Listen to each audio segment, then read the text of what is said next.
ಕುಮಟಾದ ಹವ್ಯಕ ಸಭಾಭವನದಲ್ಲಿ ಸದಭಿರುಚಿಯ ಸಾಂಸ್ಕೃತಿಕ ಕಾರ್ಯಕ್ರಮಗಳನ್ನು ಸಂಘಟಿಸುತ್ತಾ ಬಂದಿರುವ ಸೌರಭ ಟ್ರಸ್ಟ್ನವರ ನೇತೃತ್ವದಲ್ಲಿ ರಜತ ಸಂಭ್ರಮ ಸೌರಭ ಕಾರ್ಯಕ್ರಮವನ್ನು ಹಮ್ಮಿಕೊಳ್ಳಲಾಗಿತ್ತು. ರಜತ ಸಂಭ್ರಮ ಸೌರಭ ಕಾರ್ಯಕ್ರಮದಲ್ಲಿ ನಾಡಿನ ಹಿರಿಯ ಹಿಂದೂಸ್ತಾನಿ ಗಾಯಕ ಪಂಡಿತ್ ಗಣಪತಿ ಭಟ್ ಹಾಸಣಗಿ ಅವರಿಗೆ ಸೌರಭ ರಾಷ್ಟ್ರೀಯ ಸಮ್ಮಾನ್ ಪ್ರಶಸ್ತಿ ಪ್ರದಾನ ಮಾಡಲಾಯಿತು.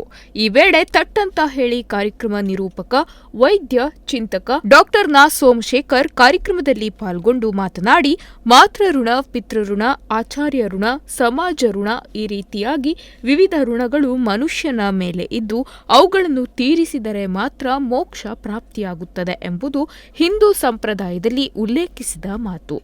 ಸಮಾಜ ನಮಗೆ ಎಲ್ಲವನ್ನೂ ಕೊಟ್ಟಿದ್ದು, ಸಮಾಜಕ್ಕಾಗಿ ಕೆಲಸ ಮಾಡುವ ಸೌರಭದಂತಹ ಸಂಘಟನೆಯ ಮೂಲಕ ಅದರ ಸದಸ್ಯರು ಸಮಾಜ ಋಣ ತೀರಿಸಲು ಮುಂದಾಗಿರುವುದು ಇತರರಿಗೆ ಆದರ್ಶಕಾರಿಯಾಗಿದೆ ಎಂದು ಹೇಳಿದರು. ಮಾರ್ಗದರ್ಶನ ದೊರೆಯಿತು.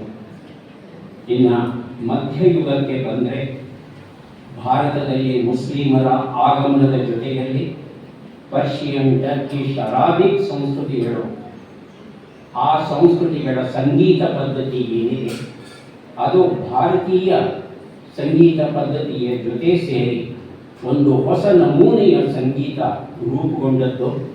ಈ ಸಂಗೀತ ಚಳುವಳಿಯ ಮುನ್ನೆಲೆಯಲ್ಲಿ ಅಮೀರ್ ಖುಸ್ರೋ ಇದ್ದದ್ದು ನಮಗೆಲ್ಲ ತಿಳಿದಿರುವಂತಹ ವಿಚಾರ. ನಾಯಕ್ ಅನ್ನೋ ಒಂದು ಬಿರುದು ಗೌರವ ದಕ್ಕಿದೆ. ಅವರಲ್ಲಿ ಗೋಪಾಲ್ ನಾಯಕ್ ಮತ್ತು ಹರಿದಾಸ್ ಅವರನ್ನ ಸಾಂದರ್ಭಿಕವಾಗಿ ನಾವು ನೆನೆಸ್ಕೋಬಹುದು. ಇನ್ನು ಆಧುನಿಕ ಕಾಲಕ್ಕೆ ಬಂದರೆ ಸಂಗೀತ ಕ್ಷೇತ್ರದಲ್ಲಿ ಗೌರವವನ್ನು ಸಲ್ಲಿಸುವ ಅತ್ಯುನ್ನತ ಪ್ರಶಸ್ತಿ ನಮ್ಮ ಭಾರತ ರತ್ನ, ಪದ್ಮ ಪ್ರಶಸ್ತಿಗಳು, ಸಂಗೀತ ನಾಟಕ ಅಕಾಡೆಮಿ ಪ್ರಶಸ್ತಿಗಳು, ಸಂಗೀತ ಕಲಾನಿಧಿ ಪ್ರಶಸ್ತಿ ಹಾಗೂ ಶಿಖರ ಸದೃಶವಾದ ತಾನ್ಸೇನ್ ಪ್ರಶಸ್ತಿ ಇವೆಲ್ಲವೂ ನಮಗೆ ಗೊತ್ತಿರುವಂತಹ ಪ್ರಶಸ್ತಿಗಳು. ಕಾನ್ಪುರದ ಝೀಂಕಾರ ನಿರಂತರವಾಗಿ ಇವತ್ತಿನವರೆಗೂ ಹರಕೊಂಡು ಮುಂದೆಯೂ ಹರಿಯುವ ಭರವಸೆಯನ್ನು ನೀಡುವವರು ಅವರು. ಆಗಸ್ಟ್ 30, 1951ರಲ್ಲಿ ಜನಿಸ್ತಾರೆ. ಆ ದಿನ ಯಾವುದು ಅಂತ ಹುಟ್ಟಿದ್ದೀವಿ, ಗಣಪತಿ ಚೌತಿ. ಹಾಗಾಗಿ ಗಣಪತಿ ಅನ್ನುವ ಹೆಸರು ಅವರಿಗೆ. ಹಿಂದೆ ಇವತ್ತು ಯಾವ ಬ್ರಹ್ಮಾಂಡ ಇದೆ ಅದೆಲ್ಲವೂ ಒಂದೇ ಒಂದು ಬಿಂದುವಲ್ಲಿ ಸಾಂದ್ರಿತವಾಗಿತ್ತು. ಇದನ್ನ ಇನ್ಫೈನೈಟ್ ಡೆನ್ಸಿಟಿ ಅಂತ ಕರೆಯುತ್ತೇವೆ. ಇನ್ಫೈನೈಟ್ ಡೆನ್ಸಿಟಿ ಒಂದೇ ಒಂದು ಸಾಸಿವೆ ಕಾಳಿಗಿಂತಲೂ ಸೂಕ್ಷ್ಮವಾದ ಬಿಂದುವಲ್ಲಿ ಇದು ಸಾಂದ್ರಗೊಂಡಿತ್ತು. ಅದರ ಗಾತ್ರ, ವಾಲ್ಯೂಮ್ ಮಾತ್ರ ಶೂನ್ಯ. ಇದನ್ನ ಖಗೋಳಿಕ ಪರಿಭಾಷೆಯಲ್ಲಿ ಸಿಂಗ್ಯುಲಾರಿಟಿ ಅಂತ ನಾವು ಕರೀತೇವೆ. ವಿಜ್ಞಾನವು ಅದನ್ನು ಒಪ್ಪುತ್ತೆ. ಯಾವುದು ಆ ವಾಕ್ಯಗಳು? ಅಹಂ ಬ್ರಹ್ಮಾಸ್ಮಿ, ಅಯಮಾತ್ಮ ಬ್ರಹ್ಮ, ಸರ್ವಂ ಕಲ್ವಿದಂ ಬ್ರಹ್ಮ, ಏಕಮೇವಾದ್ವಿತೀಯಂ ತತ್ವಮಸಿ, ಪ್ರಜ್ಞಾನಂ ಬ್ರಹ್ಮ ಅಂತಕ್ಕಂಥ ಈ ವಾಕ್ಯಗಳು, ತುಂಡು ವಾಕ್ಯಗಳು ಏನಿದೆ ಇದು ಜಗತ್ತಿನ ಸತ್ಯ. ಹೇಗೆ ಹೇಳ್ತೀರಿ ಇದು ಜಗತ್ತಿನ ಸತ್ಯ ಅಂತ? ಸನ್ಮಾನ ಸ್ವೀಕರಿಸಿ ಮಾತನಾಡಿದ ಪಂಡಿತ್ ಗಣಪತಿ ಭಟ್ ಹಾಸಣಗಿ, ನಾನು ಕಾಲೇಜು ದಿನಗಳಲ್ಲಿಯೇ ಸಂಗೀತ ಕಲಿಯಲು ಮುಂದಾದೆ. ನನ್ನೊಳಗಿದ್ದ ಬೇಡಗಳನ್ನು ತೆಗೆದು ಬೇಕಾಗಿದ್ದನ್ನು ತಿದ್ದಿ ತೀಡಿ ಈ ರೀತಿಯಾಗಿ ರೂಪಿಸುವುದರಲ್ಲಿ ಗುರುಗಳ ಕಾರ್ಯ ಮಹತ್ವದ್ದು. ನನ್ನದು ಏನೂ ಇಲ್ಲ ಎಂದು ಹೇಳಿದರು.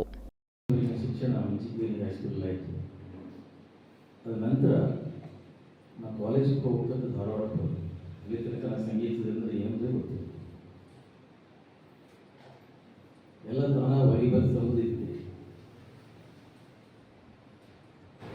ನನ್ನ ಒಂದು ಯೋಗ ಅನ್ನಬೇಕು.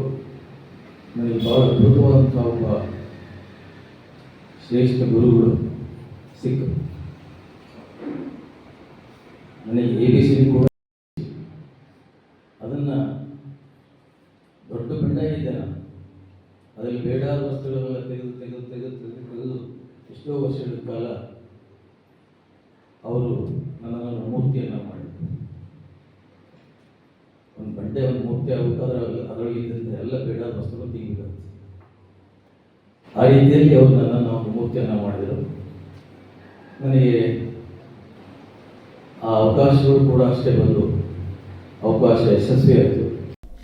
ಸೌರಭದ ಅಧ್ಯಕ್ಷ ಶ್ರೀಕಾಂತ್ ಭಟ್ ತುಂಬಲೆಮಠ ಮಾತನಾಡಿ, ಆರ್ಥಿಕ, ರಾಜಕೀಯ, ಇತರ ಯಾವುದೇ ಉದ್ದೇಶವಿಲ್ಲದೆ ಸಧೋರಣೆಯ ಕಲಾಸಕ್ತರ, ಕಲಾವಿದರ, ಪ್ರಾಯೋಜಕರ ನೆರವಿನಿಂದ ನಮ್ಮ ಸಂಸ್ಕೃತಿಯ ಕಾರ್ಯಕ್ರಮಗಳನ್ನು ಉಚಿತವಾಗಿ ನೀಡುತ್ತಾ ಬಂದ ಸಂತೃಪ್ತಿ ಹೊಂದಿರುವ ಸಾಂಸ್ಕೃತಿಕ ಸಂಘಟನೆ ನಮ್ಮದು.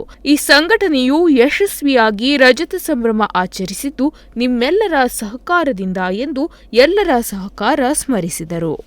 ಮುಂಜಾನೆ ಉದಯರಾಗ ಸೌರಭ ಕಾರ್ಯಕ್ರಮದಲ್ಲಿ ಖ್ಯಾತ ಹಿಂದೂಸ್ತಾನಿ ಗಾಯಕ ಪಂಡಿತ್ ಶ್ರೀಪಾದ್ ಹೆಗಡೆ ಕಂಪ್ಲಿ ಅವರು ಉದಯರಾಗದಲ್ಲಿ ವಸಂತ ಮುಖಾರಿ ರಾಗವನ್ನು ಪ್ರಸ್ತುತಪಡಿಸಿದರು. ಕಾವ್ಯಾಭಿನಯ ಸೌರಭ ಕಾರ್ಯಕ್ರಮದಲ್ಲಿ ಡಾ ಶ್ರೀಪಾದ್ ಭಟ್ ಪರಿಕಲ್ಪನೆಯ ಹಕ್ಕಿ ಮತ್ತು ಅವಳು ಕಾವ್ಯಾಭಿನಯವನ್ನು ಉಡುಪಿ ಕೋಟಾದ ಸುವಿಕಾ ಸಾಂಸ್ಕೃತಿಕ ಸಂಘಟನೆಯ ಕುಮಾರಿ ಕಾವ್ಯ ಹಂದೆ ಪ್ರಸ್ತುತಪಡಿಸಿದಳು. ಹಾಳೆಯೊಂದನ್ನು ಎತ್ತಿಕೊಳ್ಳುತ್ತೇನೆ, ಲೇಖನಿಯನ್ನ ಗಾಢವಾಗಿ ತಪ್ಪಿಕೊಳ್ಳುತ್ತೇನೆ, ಹೆಪ್ಪುಗಟ್ಟಿನ ಭಾವನೆಗಳನ್ನು ಚಿತ್ರಿಸುತ್ತೇನೆ, ಅಕ್ಷರಗಳಿಂದ ಸುಮ್ಮನೆ ಕುಳಿತು ಬರೆಯುತ್ತೇನೆ. ನಾನು ಎಲ್ಲರನ್ನ ಸಭೆ ನಂತರ ನಡೆದ ಸಂಧ್ಯಾರಾಗ ಸೌರಭ ಕಾರ್ಯಕ್ರಮದಲ್ಲಿ ಪಂಡಿತ್ ಗಣಪತಿ ಭಟ್ ಹಾಸಣಗಿಯವರು ಯಮನ್ ರಾಗ ಪ್ರಚುರಪಡಿಸಿದರು. ತಬಲಾದಲ್ಲಿ ಶ್ರೀಧರ್ ಮಾಂಡ್ರೆ, ಸಂವಾದಿನಿಯಲ್ಲಿ ಸತೀಶ್ ಭಟ್ ಹೆಗ್ಗಾರ್ ಸಹಕರಿಸಿದರು. ನೃತ್ಯ ಸೌರಭ ಕಾರ್ಯಕ್ರಮದಲ್ಲಿ ದೆಹಲಿ ದೂರದರ್ಶನ ಬಿ ಶ್ರೇಣಿಯ ಕಲಾವಿದೆ ಶ್ರೀಮತಿ ದೀಪ್ತಿ ವಿ ಹೆಗಡೆ, ವಿದುಷಿ ಡಾ ಜಯಶ್ರೀ ಶ್ರೀಕಾಂತ್ ಭಟ್ ಬಳ್ಳಾರೆ, ಸೃಷ್ಟಿ ನೃತ್ಯಕಲಾ ಕುಟೀರ ಉಡುಪಿಯ ಶ್ರೀಮತಿ ಡಾ ಮಂಜರಿ ಚಂದ್ರ ಪುಷ್ಪರಾಜ್ ಹಾಗೂ ಅವರ ಶಿಷ್ಯರಿಂದ ಭರತನಾಟ್ಯ ಪ್ರಸ್ತುತಿ ಸಮರ್ಪಣಾ ಕಾರ್ಯಕ್ರಮ ಜನರ ಮನಗೆದ್ದಿತು.